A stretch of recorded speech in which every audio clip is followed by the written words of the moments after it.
What is the TRS saying about this meeting? When was it planned, and what is their idea of an anti-BJP alliance, if at all, ahead of 2024?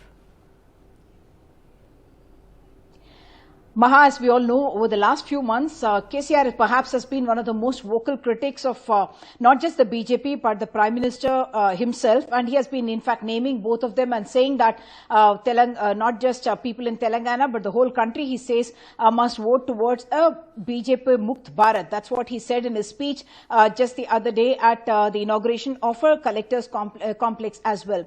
What I must point out here is that KCR has been repeatedly saying that it is not an alliance of the non-BJP parties or even the non-BJP, non-Congress parties that he's trying to bring forth, but trying to say that he's going to bring forth a new kind of politics is what he speaks about. In fact, just 2 days ago, he had called in farmer leaders from at least 26 states from across the country, and he wants to present Telangana as the model that the rest of the people must emulate, rest of the states must emulate, and therefore he in fact now has plans not just to go national in terms of a national election that the TRS would want to fight, but he is thinking of going to the different states where elections are taking place, and he is going to present the Telangana model there as well.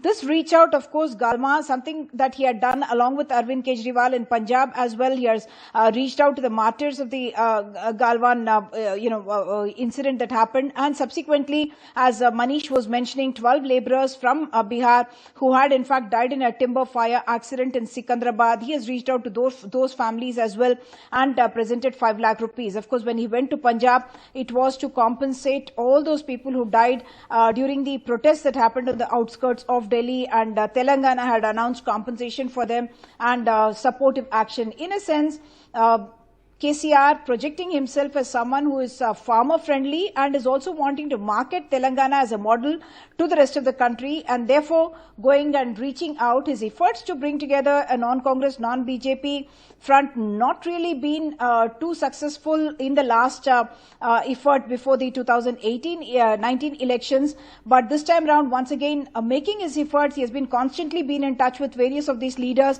and the commonality of their interests is what he is going to be talking about.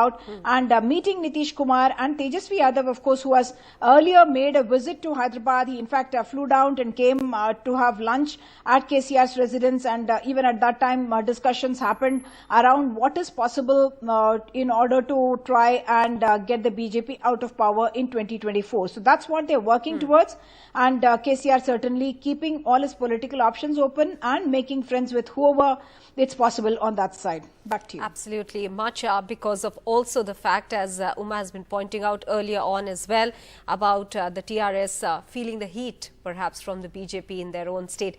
Many thanks, Uma and Manish, both of you, for joining us with all those details.